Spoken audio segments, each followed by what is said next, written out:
So we'll start with the first that's on agriculture and water policies in the context of agroecology. I would like to invite our speaker, Dr. Mihir Shah, former member Planning Commission, Government of India.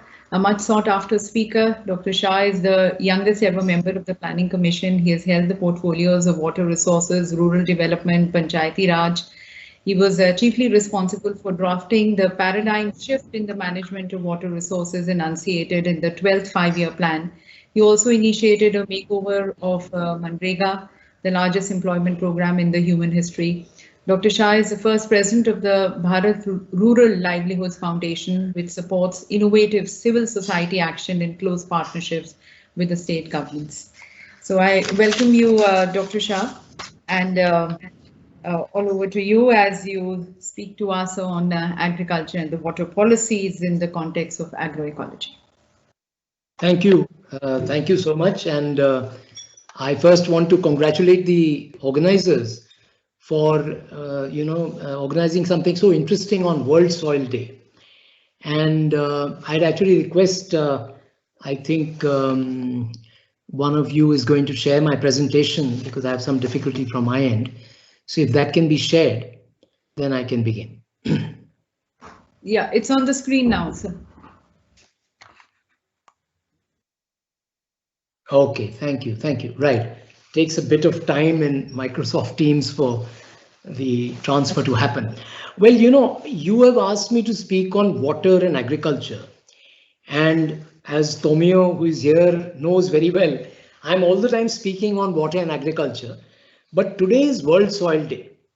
So I thought I should spring a surprise on the organizers, and I'm actually going to talk of, what is written on the screen, transforming soil imagination for sustainable prosperity.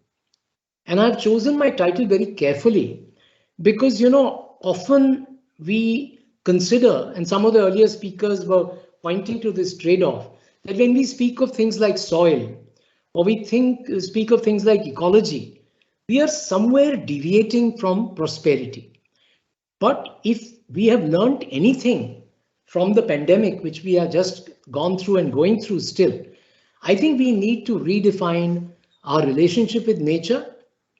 And I want to today highlight the fundamental importance of soil when we talk of agriculture, when we talk of water, when we talk of ecology, and the importance of soil for sustainable prosperity. So economy and ecology have to move forward. I am an economist by training, and I am an ecologist by my actual work on the ground. So I have always learned to keep these together, and I have seen a great synergy between the two, and I'll try and present that to you today. Please go to the next slide.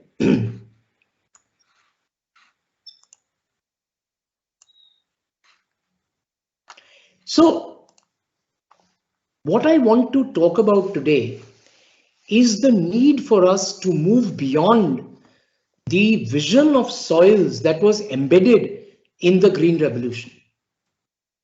I am the first to acknowledge the contribution that the Green Revolution has made to food security in India and rest of the world.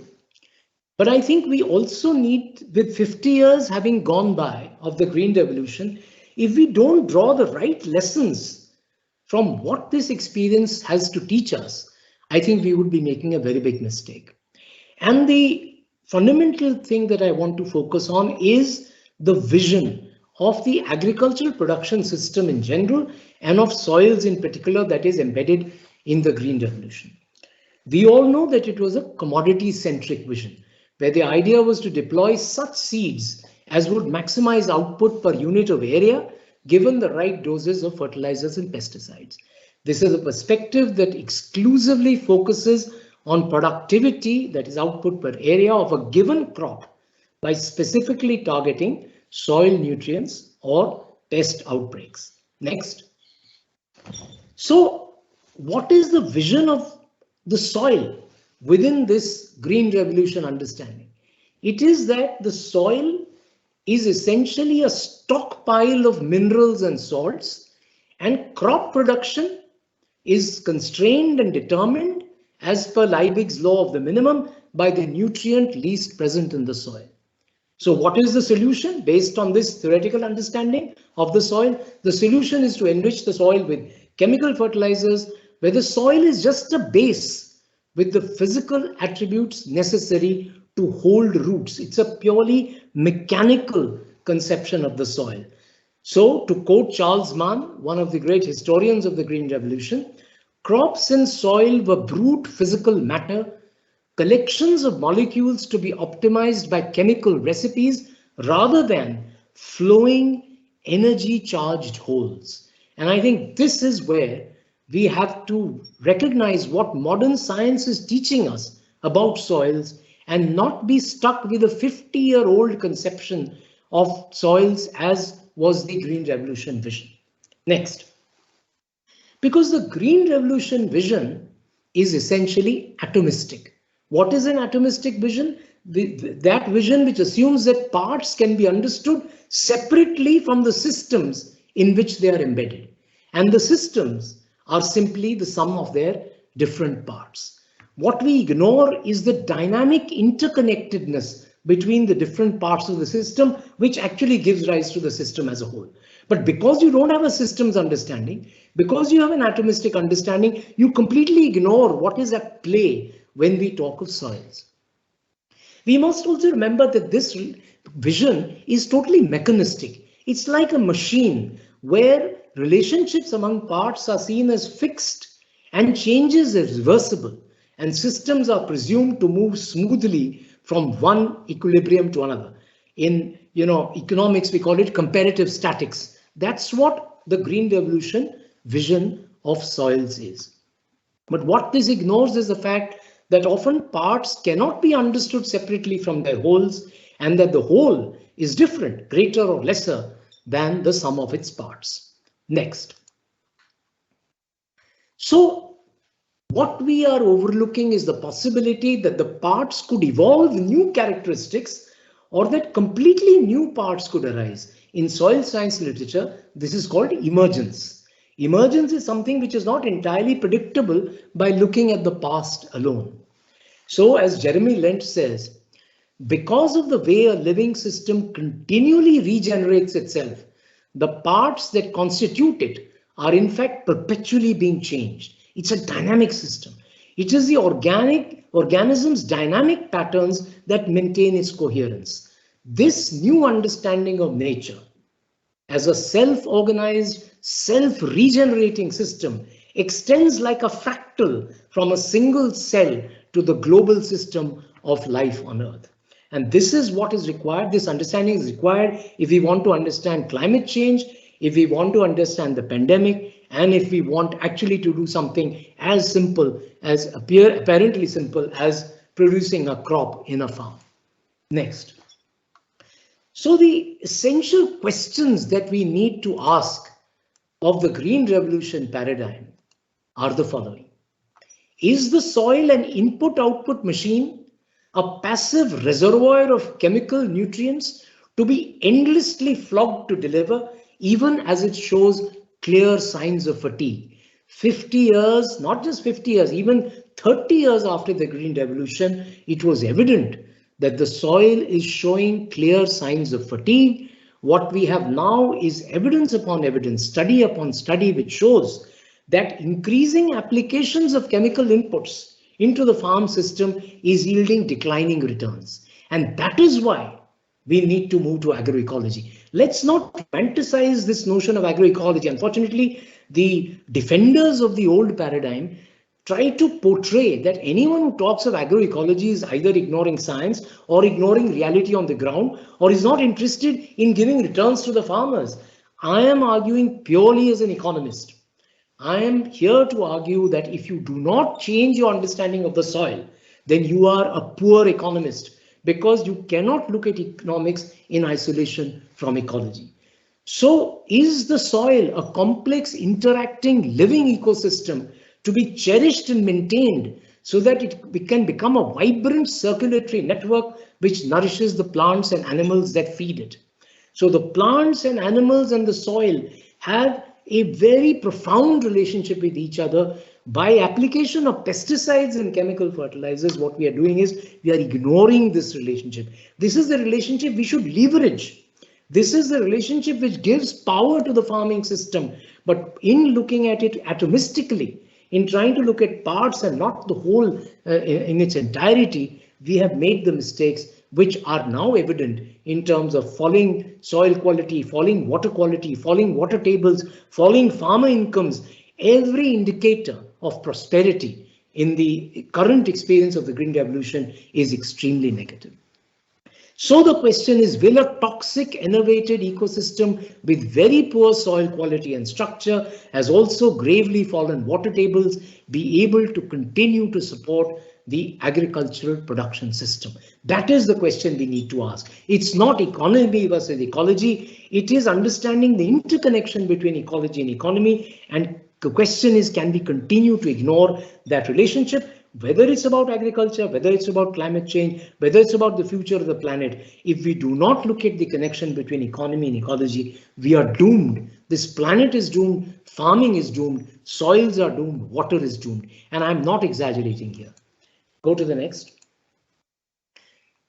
Ratan Lal, one of our most revered scientists, the 2020 World Food Prize winner, estimates that the weight of living organisms in a healthy soil is about 5 tons per hectare. The activity and species diversity of soil biota are responsible for numerous essential ecosystem services. You know, my dear friend Ravindra was talking about policy. Well, the most important change in our policy frame that we require is to recognize the value of ecosystem services that are being provided by those who are protecting the environment, who are engaged in agroecology. Farmers who are moving into agroecological farming actually need to be compensated because they are protecting the future of this planet. They are ensuring that the soil organic matter content, which is an indicator of soil health and which should be at least 2.5 to 3% by weight in the root zone, the 20 centimeter root zone. I'm afraid soils in Punjab, Haryana, Rajasthan, Delhi, Central India, Southern India contain hardly 0.2 to 0.5% of SOM. And if it continues to be like that, then these farmer agitations are not going to go away. They may have been focused on 1 or 2 issues, but at the heart of the farming crisis in India is the crisis of soils. And that's why on World Soil Day, it's extremely important for us to remember that. Next. According to the FAO, generating 3 centimeters of topsoil, just 3 centimeters, takes 1,000 years. And if current rates of degradation continue, all of the world's topsoil could be gone within the next 60 years. And it is extremely important to understand the key relationships between soil quality and water productivity and recognize that every land use decision is also a water use decision, because soil organic matter affects the physical, chemical, biological, and ecological qualities of the soil. Next, so to understand that, in physical terms, higher SOM improves the water infiltration rate and the soil's water holding capacity. Our most important water resource, now I'm talking about water, is soil moisture. Ravindra referred to the neglect of the rain-fed regions. We have Mr. Dalwai here, the greatest champion of rain-fed areas that India has had. If we do not focus policy and agrarian practice on soil moisture, on the soil's water holding capacity, which depends on soil organic matter, we will not be able to sustain agricultural production to the extent that we require it. Chemically, it impacts the soil's capacity to buffer against pH, its ion and cation exchange capacities, nutrient storage and availability, and nutrient use efficiency.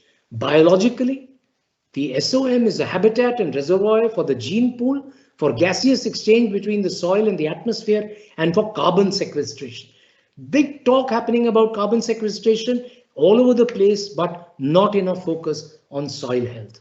And ecologically, of course, as we know, soil organic matter is important in terms of elemental cycling, ecosystem, carbon budget, filtering of pollutants, and ecosystem productivity. Next. Go to the next slide, please. So, in a recent overview of global food systems, it has been correctly pointed out that there is The current global food system is facing a paradox of productivity.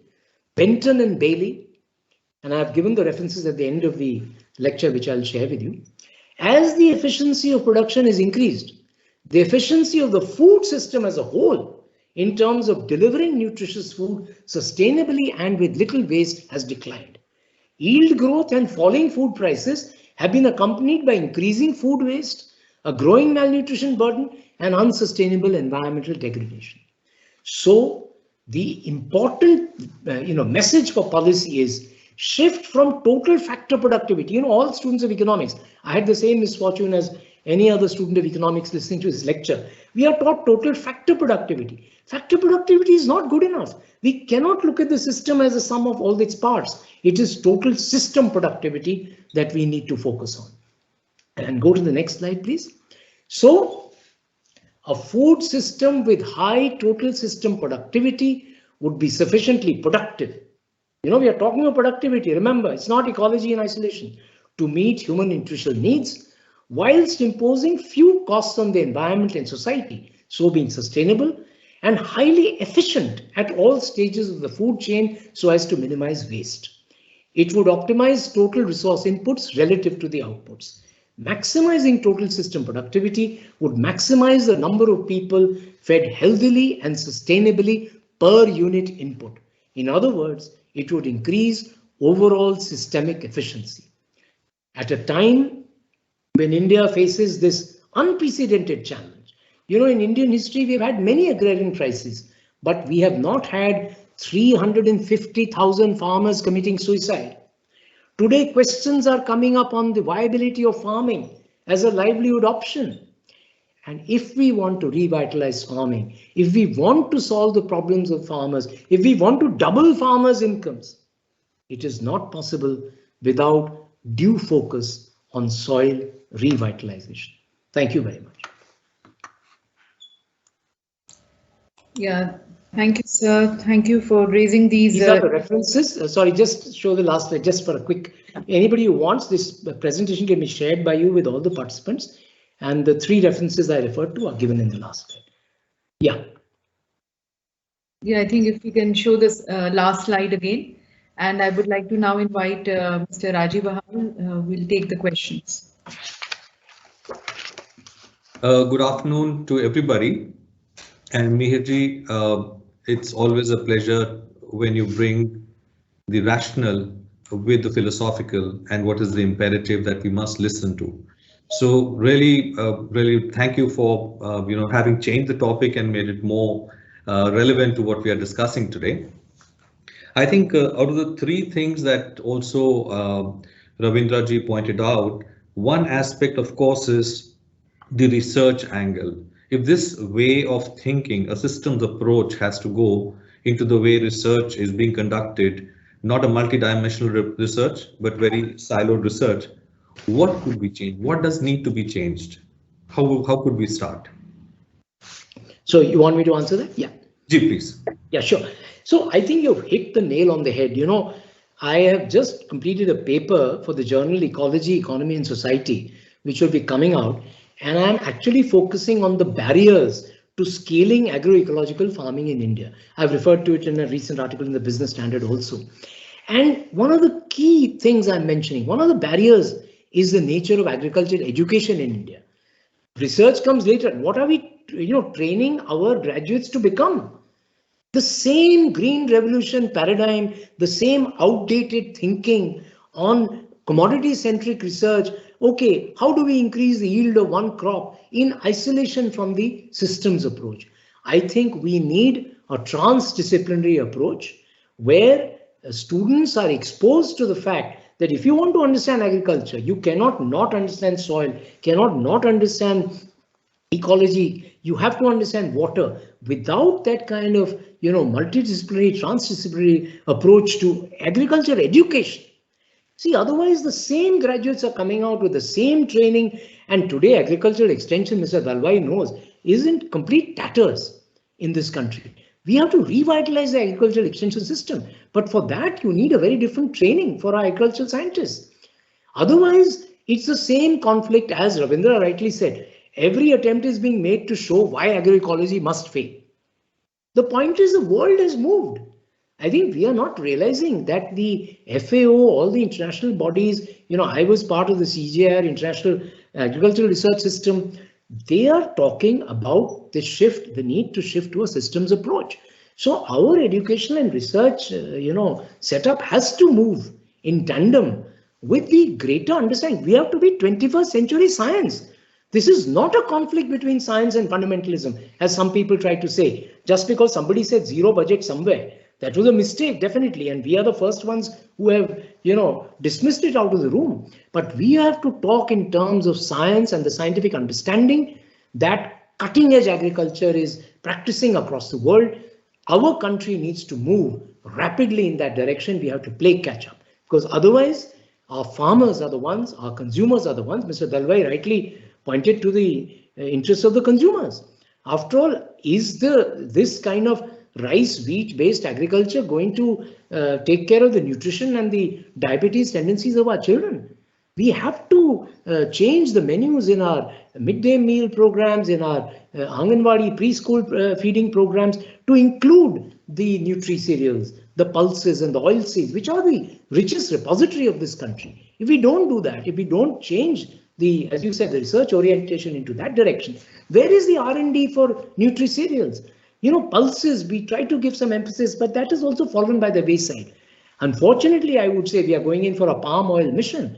I think we need to recognize the rich agro-biodiversity of India's oilseeds. And that oilseeds economy holds the future if we want to solve the edible oil crisis in this country. But that needs tremendous R&D with a whole systems approach towards crop diversification. Without that, I don't think we stand a chance. Not in water, not in nutrition, not in farming. No, thank you. Thank you very much. Totally agreed. In fact, I was talking to Professor Shambhu Prasad the other day, and they had just completed a randomized sampling of the curriculum content of agriculture universities across the country, and they couldn't find a single course taught on natural farming. So I think in terms of these elements coming into education, also informing, I mean, the one hope, of course, is that even the CGIAR system has now started an international initiative on agroecology under the one CGIAR process. So one hopes that these discussions, as you have all started, could find an anchor with the research institutions and go also. So we'll have to work on the education, as you said, and also on the research. I'm very glad you raised the point of the CGIAR, because that's what I was referring to. It was a big battle, by the way. Rajiv, it took 10 years for us to fight with the mainstream CGIAR system. Of course, people like Tomio played a big role. The FAO contributed very positively, but it's a battle. It's an ongoing battle, because there is an establishment which does not want change to happen. But at the same time, when we therefore espouse change, we must subject ourselves to the most rigorous standards of data collection, monitoring and research. Those espousing agroecology must not become fundamentalists like the Green Revolution fundamentalists, if I may say so. We cannot replace one fundamentalism with another fundamentalism. We must talk the language of science, and we must, be open to people raising questions about what we are doing, because that's the only way agroecology will grow across the world. Right. I think there's a very good question coming from Shalu Munjal Verma, who's asking that how can we expect a poor farmer to work on soil when he's barely able to earn enough to feed his family? So this contradiction of the Gordian, where do we start? The vicious circle. How do we break this? So you see, this is the problem. The defenders of the status quo constantly ask this question: why is the farmer finding it hard to feed her family? Why don't we ask that question? Do you know what the cost of inputs is? The fossil fuel based inputs today, the synthetic pesticides and the fertilizers, what they cost? What are the returns to output that the farmer is getting to the application of those inputs? So the farmer is compelled to use more and more of inputs whose prices are increasing. So there is an example of why the pauperization of the farmer is happening. What's happening to water tables? What's happening to water quality? This is the cumulative result of 50 years of shutting our minds, to the need to change. And today, of course, the Honorable Prime Minister is on record as advocating a change to agroecology. So these are positive signs, but the structure of subsidies has not changed. The structure of research, as you said, has not changed. All of that has to change. The extension work is still mired in the old paradigm. All of this will change. So soil, the farmer will attend to the soil when you liberate her from this, vicious cycle into which we have ensconced the farmer, where she has no escape. Because if you're constantly going to advocate the use of these inputs, which are actually destroying the soil, the point is we are saying we are over applying chemical inputs. We are not looking at soil health. What was the original logic of applying these inputs after all? Let us look at that. That is productivity, right? Are chemical fertilizers today adding to productivity the way they were adding 50 years ago? That's the clue you get to the declining farmer income or whatever this question was. That's the answer to that question. Right. It's pure science. Follow the protocol of science. Measure the quality of the soil. Look at the nutrient status. Don't only look at NPK. Look at organic matter. You are not looking at those parameters, and that's why you are stuck in the NPK paradigm, and there is no escaping that. It's a vicious cycle. The farmers are going down, and I'm afraid policy is also going down the drain in the same direction. Right. No, totally. I mean, those inputs are very useful for everybody here. One last question, Mirji. There's been it's been said by Murthy ji, by others, by Tomio, everybody, that you cannot dissociate water and soil in the sense of how they contribute to each other and build on each other. I know that you've been involved in a very fundamental manner in helping develop the water policy for India. So I wanted to ask you to share with us, looking at this interconnectedness, how have you tried to bring ecology, agriculture, soils closer from the water policy side as well? Thank you, Rajiv. I mean, this is such an important question because the most distinguishing feature of the current draft national water policy is that it looks into the interconnections of water with every other sector that impacts water and which water impacts. So whether it's agriculture policy, whether it's ecology, whether it's industry, whether it's waste management, we have looked at them all. But the most important interconnection is with agriculture, because agriculture consumes 90% of India's water. This is the FAO's Aquastat database. Other people say it's 80, whatever it is, 80 to 90% of India's water is going to agriculture. And what is the kind of farming we are doing? What is it that is leading to this very high consumption of water? So the water policy has gone into that. We have talked of crop diversification to move away from sugarcane, wheat and rice, which take up 80% of India's water.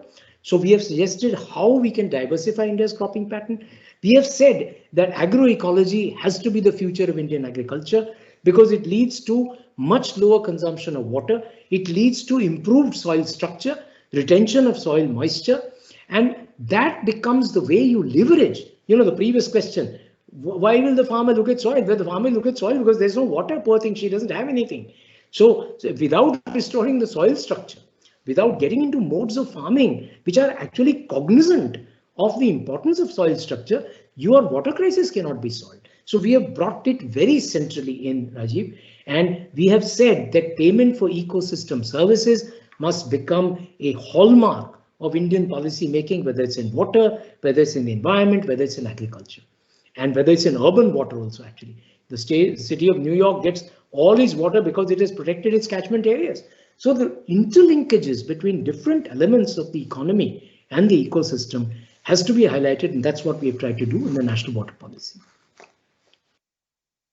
Thank you very much, and I'm sure there'll be many conversations we need to have, and we'd like to take them forward in the future. I have also a request that for all of you, if you have any more questions or points to share with Mihirji, please put them in the chat, and as organizers, we will share with them and also revert back later. Thank you, Mihirji. Over to you. Thank you so much for having me. Thank you very much.